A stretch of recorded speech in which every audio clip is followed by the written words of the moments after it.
오늘 또 주님께서 새날을 주셨는데 또 날씨가 또 그렇게 좋지 않아 가지고 오시는데 어려움은 없었는지 잘 모르겠습니다. 우리 옆에 있는 분들하고 한번 인사할 때 참 잘 오셨습니다 하고 서로 인사하도록 하겠습니다. 네, 감사합니다.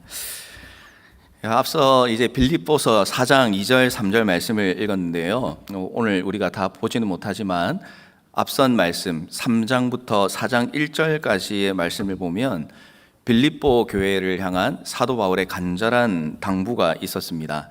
그 당부가 어떤 내용이었냐 하니까 교회를 힘들게 하는 이단 세력들이 빌립보 교회를 굉장히 위협을 했습니다.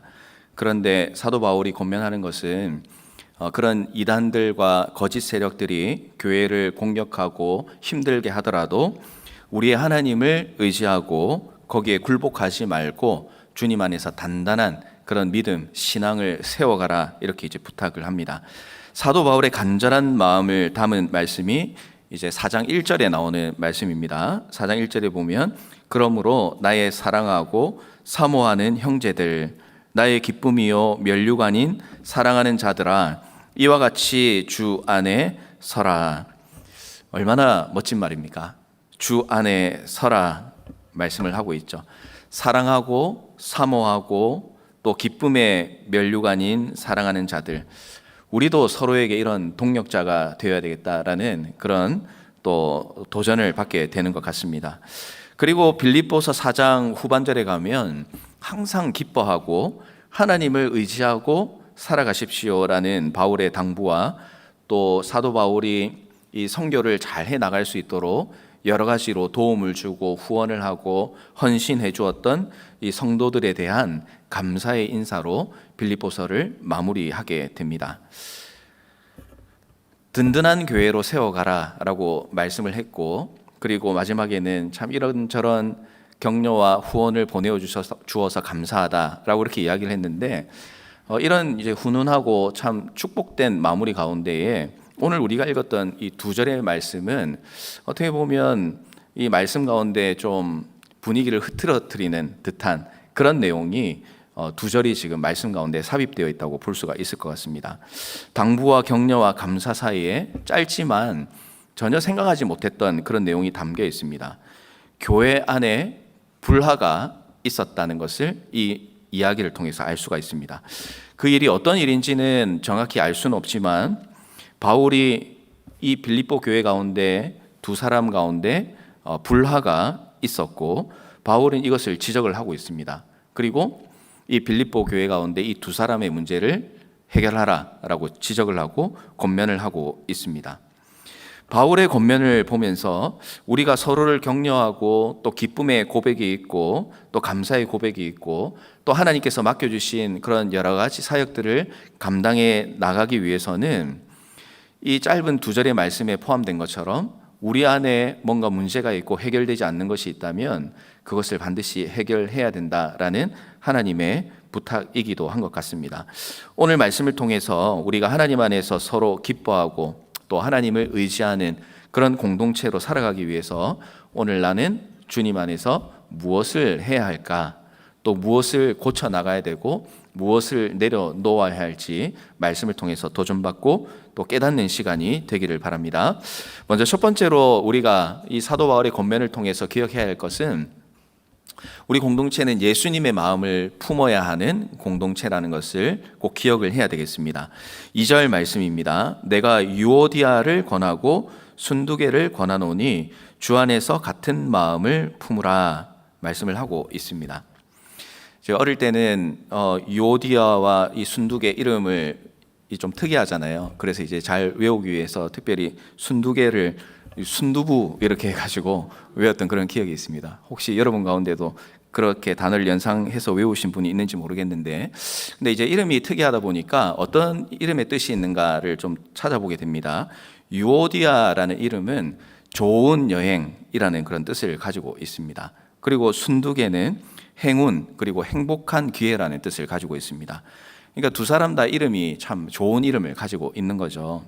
좋은 사람 또 행복한 사람, 이 두 사람이 모였으니까 이 두 사람의 이름에 따르면 두 사람이 있는 곳에는 행복한 일이 있어야 되고 또 좋은 여행과 같은 그런 아름다운 교제가 있는 삶이 이 두 사람을 통해서 일어나야 참 이름값을 한다라고 할 수가 있을 것 같습니다.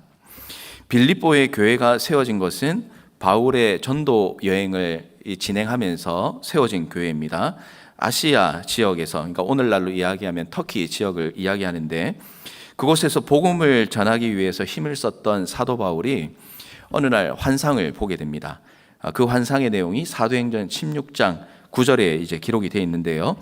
밤에 환상이 바울에게 보이니 마게도냐 사람 하나가 서서 그에게 청하여 이르되 마게도냐로 건너와서 우리를 도우라, 이렇게 요청하는 환상을 보게 됩니다. 그리고 유럽으로 건너가서 처음으로 세운 교회가 바로 이제 빌립보 교회인 것입니다. 바울은 당시에 디모데와 또 누가와 함께 이 빌립보를 방문을 했습니다. 그곳에서 바울 일행은 자주색 옥감 장수였던 루디아, 그리고 점치는 소녀 빌립보 옥의 간수와 그리고 그 가족에게 전도를 하게 됩니다. 그들이 회개하고 루디아의 집에서 모여서 기도하고 또 모임을 시작한 것이 빌립보 교회의 시작이라고 할 수가 있겠습니다. 유오디아와 순두계, 이 두 사람은 빌립보 교회가 시작할 때 주도적인 역할을 했던 여인으로 추측이 됩니다. 당시에 마게도냐인들의 문화를 보면 여인들이 상당한 권리를 가지고 있는 것을 보게 됩니다. 보통 이름의 성을 아버지로부터 물려받는데, 이 마게도니아 이 사회의 문화에서는 어머니의 성을 받을 수 있는 그런 문화가 형성되어 있었다고 합니다. 또한 재산을 물려받고 또 개인의 재산을 가질 수도 있었습니다. 다시 말하면 여인들이 그 당시에 시대상과는 좀 다르게 당당하게 사회활동을 할 수 있는 환경에 있었다는 것이죠. 그래서 오늘 나오는 이 유오디아와 순두계, 이 두 여인은 그런 재력을 가지고 당당히 사회활동을 할 수 있었던 사람이었으며, 또한 이 빌립보 교회 가운데서 아주 중심적이고 중요한 역할을 감당했던 여인이라고 볼 수가 있습니다. 바울의 선교 사역을 위해서 또 이 서신서 가운데에 이름이 등장할 정도의 여인이니까 얼마나 중심 인물이었고, 또 그렇게 후원하는 데는 이 두 여인의 신앙이 정말 열정이 넘치고 또 헌신이 대단한 여인이었다는 것을 우리는 엿볼 수 있게 되는 것 같습니다. 그런데 이 두 여인에 대해서 바울이 권면을 합니다. 그 이유는 두 여인의 사이가 좋지 않았기 때문에 그렇습니다. 아무리 신앙의 열정이 있고 또 뜨거운 열정과 헌신으로 하나님의 일들을 감당하는 것 같지만, 이 땅에 살아가는 또 교회 안에는 인간적인 한계가 있다는 것을 다시 한번 생각해 보게 되는 것 같습니다. 아마 주님 다시 오실 때까지 이런 문제는 계속해서 반복될 것 같습니다. 완전한 교회가 아니기 때문에 그런 것이죠. 그런 면에서는 세상 사람들의 모임과 교회가 비슷한 부분이 분명히 있긴 있습니다. 교회라도 문제가 발생할 수 있고 다툼이 있을 수 있고 또 신앙의 열정은 있지만 불화가 일어날 수도 있게 됩니다. 그런데 교회가 세상과 다른 것은 분명히 있습니다. 교회는 인간적인 모임의 모습이 분명히 있지만 그 모습을 넘어서서 하나님으로부터 시작되고 하나님과 함께하는 모임이라는 것이 이 세상의 모임과는 비교가 할 수 없는 그런 중요한 부분을 가지고 있습니다. 그래서 문제가 있으면 하나님으로부터 앞에서 해결을 해야 되고, 상처가 있으면 하나님 앞에서 치유가 있어야 되고, 불화가 있으면 화해가 있는 공동체가 바로 우리 교회 공동체라고 할 수가 있는 것입니다. 그 이유는 예수 그리스도의 구원의 은혜로 말미암아 우리 모두가 한 가족이 되었기 때문에 그렇습니다. 바울은 두 사람의 이름을 언급하면서 권하고 있습니다. 권한다는 것은 빌고 간청하고 권고한다는 의미를 가지고 있습니다. 간절히 빌고 간청을 하는데 무엇을 위해서 그렇게 하는가 보니까 주 안에서 같은 마음을 품기를 간절히 바라면서 오늘 부탁을 하고 있습니다. 예수 그리스도의 구원의 은혜를 경험한 우리들은 오늘 이 사도 바울의 부탁인 것처럼 같은 마음을 품고 같은 것을 생각하는 그런 삶을 살아야 합니다. 내 생각과 내 고집을 버려야 되는데, 그러면 누구의 마음을 품어야 되느냐? 예수님의 마음을 품어야 한다는 것입니다. 우리는 한 성령 안에서 한 하나님을 섬기는 한 가족이고 또 한 몸이 되었다고 성경은 우리에게 말씀을 합니다. 고린도전서 12장 13절 말씀입니다. 우리가 유대인이나 헬라인이나 종이나 자유인이나 다 한 성령으로 세례를 받아 한 몸이 되었고 또 다 한 성령을 마시게 하셨느니라. 아멘. 또 12장 27절 말씀도 계속해서 보겠습니다. 너희는 그리스도의 몸이요 지체의 각 부분이라. 유오디아와 순두계뿐만 아니라 우리의 공동체 가운데서 불화가 일어나고 다툼이 일어나는 것은 다른 이유가 없는 것입니다.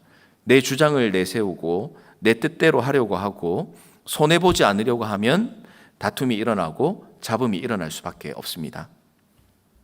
손뼉도 마주쳐야 한다는 것을 우리가 다 잘 알고 계실 것입니다. 그러나 한쪽 손만 힘을 빼면 소리가 나지 않습니다. 힘을 빼고 낮은 자세로 상대방을 또 서로를 대할 수 있는 것은 바로 예수님의 마음을 품을 때에만 가능하게 된다는 것을 오늘 우리는 말씀을 통해서 다시 한번 확인하게 됩니다. 사도 바울은 그 해답을 빌립보서 2장 5절 말씀에서 이미 우리에게 분명하게 가르쳐 주었습니다. 빌립보서 2장 5절에서 8절 말씀을 우리 다 같이 함께 읽으면 좋겠습니다. 자, 시작. 너희 안에 이 마음을 품으라. 곧 그리스도 예수의 마음이니 그는 근본 하나님의 본체시나 하나님과 동등됨을 취할 것으로 여기지 아니하시고 오히려 자기를 비워 종의 형체를 가지사 사람들과 같이 되셨고 사람의 모양으로 나타나사 자기를 낮추시고 죽기까지 복종하셨으니 곧 십자가에 죽으심이라. 아멘. 예수님의 마음을 품을 때 우리는 서로 같은 마음을 품을 수가 있습니다. 어떤 누군가의 사람이 기준이 될 수가 없고 오직 예수님밖에 기준이 없다는 이야기입니다. 예수님의 은혜를 경험할 때 우리는 같은 마음을 품을 수 있습니다.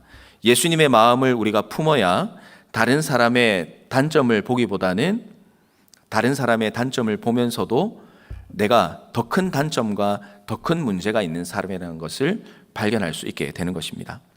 사랑하는 성도 여러분, 우리가 하나님께서 이렇게 모이게 하시고 또 한 공동체로 하나님의 일들을 감당하게 해주셨습니다. 우리에게 하나님께서 그런 큰 은혜를 부어주셨는데 오늘 이 말씀을 들으면서 혹시 우리 가운데 아직까지 이 공동체 안에서 갈등이 있는 분이 있으십니까? 아직까지 여전히 용서하지 못하고 미워하는 그런 분이 있습니까? 보기만 해도 정말 짜증이 나고 화가 나는 분이 있습니까? 저 멀리서 걸어오는 것만 봐도 저 사람과 마주치지 않기 위해서 다른 문으로 혹시 돌아서 오는 한이 있어도 저 사람과는 마주치지 않겠다. 혹시 그런 마음으로 대하는 사람들이 우리 가운데 있진 않는지 한번 돌아봤으면 좋겠습니다. 그런 눈으로 만약 내가 누군가를 바라보고 생각하고 대하고 있다면 오늘 말씀에 비추어서 내가 지금 예수님의 마음을 품고 있는 그런 성도인가, 하나님의 자녀인가 한번 우리가 주님 앞에서 생각해 볼 필요가 있을 것 같습니다. 다른 사람이 나를 어떻게 생각하는가를 생각하기 이전에 내가 그 사람에게 어떻게 해야 할까를 우리 주님 앞에서 여러분 생각해 보시고 또 주님 앞에서 내가 해야 할 일들을 여러분 하나씩 발견해 가시기를 바랍니다. 내가 예수님의 마음을 품고 내가 예수님의 마음을 품게 하신 그 목적대로 행동하고 사람을 대하고 살아간다면 나로 인해서 누군가의 삶이 변하고 누군가의 생각이 변하고 누군가의 삶이 변할 수 있다는 사실을 여러분 꼭 기억하시기를 바랍니다. 오늘 예수님께서는 우리에게 그 마음을 우리가 품으라고 이렇게 말씀을 하십니다. 이제 새로운 목장이 편성이 되고 많은 분들이 그런 생각을 가지실 것 같습니다. 내가 원해서 간 목장도 있겠지만 또 원하지 않은 그런 목장에 편성이 되어서 어떻게 할까? 잘해 나갈 수 있을까? 아니면 어쩌면 잘해 볼까라는 생각보다도 어떻게 하면 여기서 빨리 해결을 하고 내가 원하는 곳으로 갈 수 있을까? 이런 여러 가지 생각들이 우리 가운데 아직까지 남아있는 분들이 있을 수도 있을 것 같습니다. 그러나 여러분 오늘 이 말씀을 기억하면 우리는 이미 예수님 안에서 한 가족이 되었다고 말씀을 드렸고 또 새롭게 편성되고 새롭게 만난 사람은 이미 주님 안에서 우리가 한 가족이 된 사람이라는 것을 우리가 꼭 기억을 해야 될 것 같습니다. 우리가 한 가족이라는 것을 안다면 다가가는 것이 두렵지 않고 또 함께하는 것이 싫지 않은 그런 아름다운 공동체 우리가 살아갈 수 있고, 또 무엇보다 내 마음 가운데 불편하고 또 뭔가 다가가기 어려운 그런 부분이 있다면 그 사람이 어떻고 또 이 목장이 어떻고 이런 것들을 생각하기보다는 내가 예수님의 마음으로 살아가는 사람이라면 지금 이 상황에서 또 이 만남 가운데서 또 이런 상황 가운데서 어떻게 해야 할 것인가, 어떤 것이 예수님께서 기뻐하실 것인가 하는 것들이 우선이 되는 그런 여러분의 문제가 해결되는 그런 시간이 되었으면 좋겠습니다. 그래서 우리 공동체가 정말 내가 원하는 것도 물론 있겠지만 그것보다도 우리 예수님께서 원하시고 또 예수님께서 나에게 더 건강한 공동체로 살아가기를 원하시는 것들이 내 삶 가운데 도전으로 주어진다면 그 도전 앞에 정말 하나님 앞에 겸손하게 엎드리고 정말 주님께서 만나게 하신 그런 놀라운 일들을 통해서 하나님의 인도하심을 경험하는 그런 놀라운 은혜를 우리 모든 성도님들이 또 우리의 공동체 가운데서 누려가는 그런 은혜가 있기를 주님의 이름으로 축복합니다. 우리가 그런 마음을 품고 또 예수님으로 하나 되는 삶을 위해서 각자가 노력을 해 나간다면 우리 공동체는 정말 주님께서 우리를 이곳으로 보내주시고 모이게 하신 그 분명한 목적과 이유를 발견하고 더 나아가서 각 목장마다 하나님께서 인도하시고 예비하시고 또 우리를 통해 이루시기를 원하시는 놀라운 은혜와 사역들을 각 목장을 통해서 또 우리의 모임을 통해서 하나님께서 인도해 주실 것이다 라는 그런 확신을 가지고 나아가시는 모든 성도님들 되시기를 주님의 이름으로 부탁을 드리겠습니다. 자, 또 하나 우리가 말씀을 통해서 기억해야 될 것은 서로 도우는 공동체가 되어야 한다는 것입니다. 바울은 이 두 여인을 향한 지적을 한 이후에 누군가에게 간곡한 부탁을 하고 있습니다. 3절 말씀 가운데 앞부분을 한번 보겠습니다. 또 참으로 나와 멍에를 같이 한 내게 구한다. 나와 멍에를 같이 한 너에게 부탁한다. 지금 이렇게 이제 이야기를 합니다. 멍에를 같이 한 너가 누군지는 정확하게 나오진 않습니다. 그런데 멍에라는 것은 밭을 갈 때 이 쟁기 등을 연결해서 소의 어깨에 고정시키는 이 농업할 때 쓰는 그런 기구입니다. 소 두 마리가 함께 이 쟁기나 마차를 끌 때에 하나의 멍에를 이 소가 이제 매게 되는 것이죠. 그런데 이제 여기에 중요한 포인트가 있습니다. 소 두 마리가 한 멍에를 통해서 이제 일을 해 나가면 박자를 서로 잘 맞춰가지고 협력하면 자신이 각자가 할 때보다 몇 배의 일을 쉽게 해 나갈 수가 있습니다. 그런데 박자가 어긋나기 시작하면 이제 일이 어렵게 되죠. 혼자 하는 것보다 더 어렵게 되고 또 아프기만 하게 되는 그런 결과를 낳게 됩니다. 바울이 멍에를 같이 메어서 하나님의 일을 했다는 것은 복음을 위해서 고통을 나누고 또 복음의 사역을 위해서 함께 협력을 했다는 것을 의미를 가지고 있습니다. 실제로 바울이 함께 멍에를 맨 그런 동역자들이 참 많았습니다. 브리스길라와 아굴라를 비롯해서 서신서마다 보면 마지막 인사를 하면 정말 많은 사람들의 이름이 이제 나오는 것을 보게 됩니다. 기록되지 않은 동역자들이 아마 훨씬 많았을 것입니다. 동역자들이 함께 멍에를 메고 헌신을 했기 때문에 이 사도 바울이 전도의 그 사역들, 복음의 사역들을 잘 감당할 수 있었던 것이죠. 빌립보 교회의 문제를 해결할 수 있는 사람도 다른 사람이 아니라 함께 복음을 위해 수고했던 멍에를 같이 맨 사람, 그 사람이 이 빌립보 교회의 문제를 해결할 수 있기에 사도 바울이 부탁을 하고 있습니다. 주님의 일을 함께 해 나가기 위해서는 함께 멍에를 매는 사람이 이제 필요한 것이죠.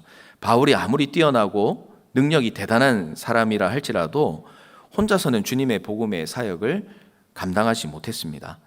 바울의 선교팀을 한번 생각해 보십시오. 바울이 선교를 할 때 누군가는 음식을 제공하고 또 누군가는 자기의 집을 내어준 그런 동역자도 있었습니다. 또 바울의 편지를 대신 기록해 주는 사람도 있었고 또 바울의 편지를 교회에 전달해 준 사람도 있었습니다. 또 어떨 때는 감옥에 있을 때 도와준 사람도 있었고 또 선교에 직접 동참한 사람도 많았습니다. 얼마나 많은지 모릅니다. 우리도 복음의 빚진 자로서 복음을 위해 살아간다라고 할 때에는 함께 멍에를 매는 자가 반드시 필요한 것이죠.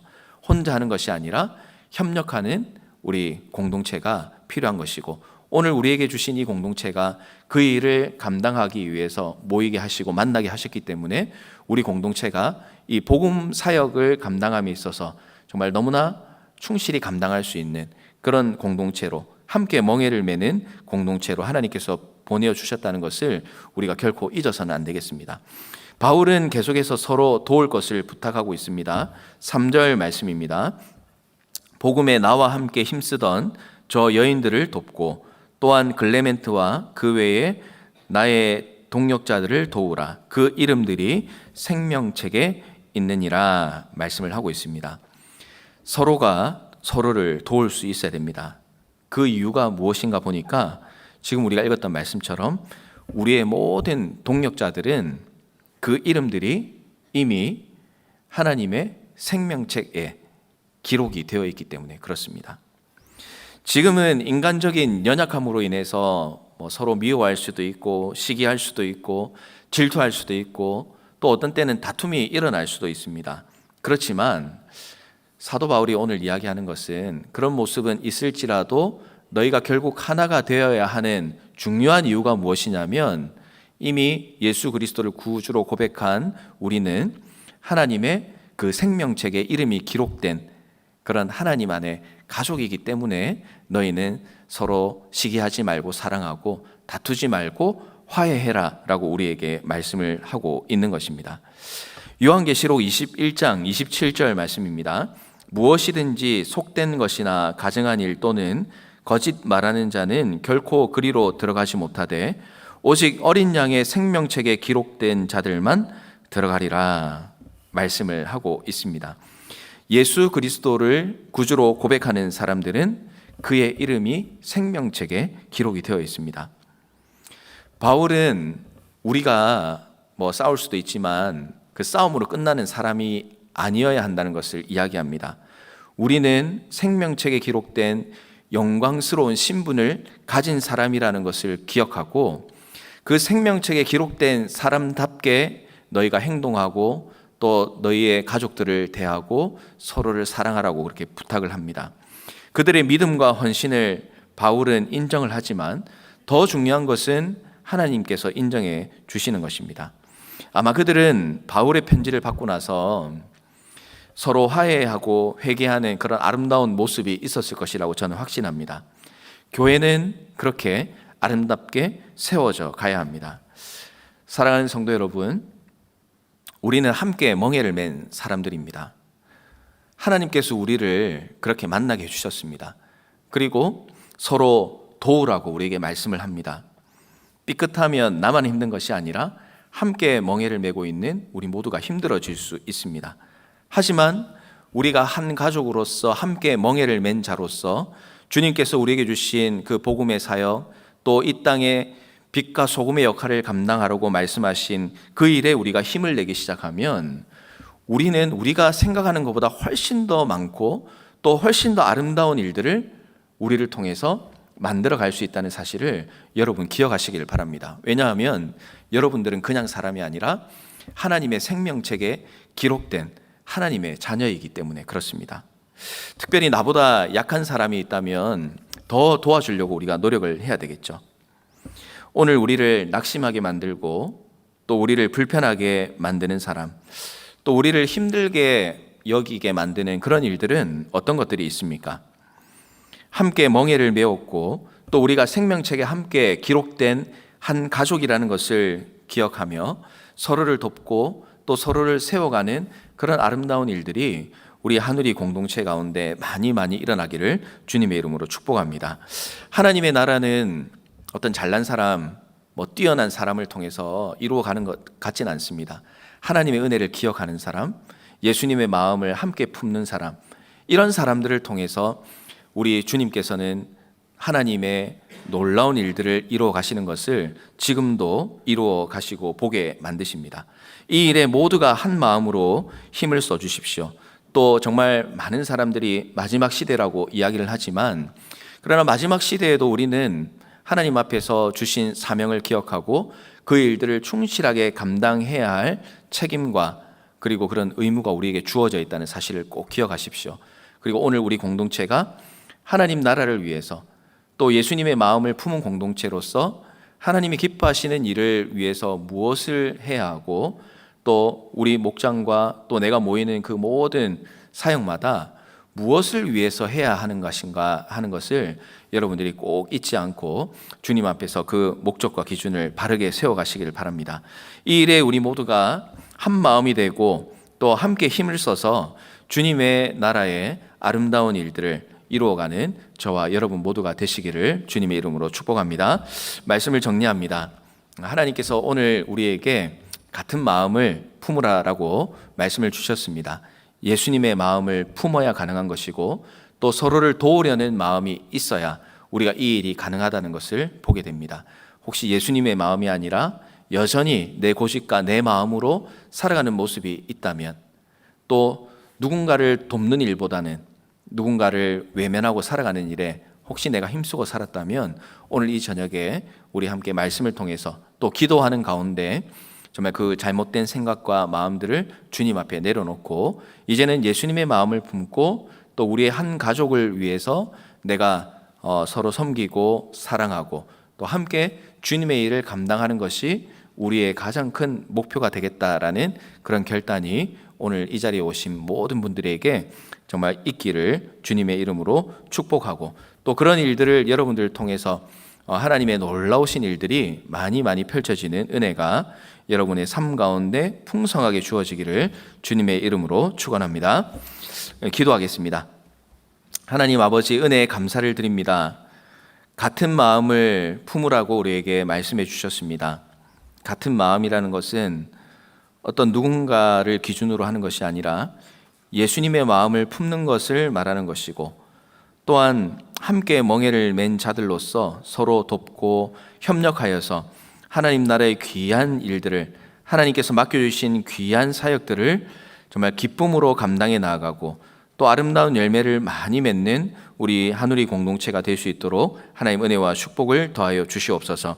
오늘 이 저녁에 또한 말씀을 듣고 기도하는 가운데 하나님 앞에 버려야 할 마음들, 또 그런 생각들이 있다면 오늘 이 저녁에 버리게 하여 주시고, 이제는 예수님의 마음으로 예수님께서 기뻐하시는 모습으로 살아가기로 결단하는 우리의 모습들 되게 하여 주시옵소서. 살아계신 예수님 이름으로 기도드립니다. 아멘. 우리 시간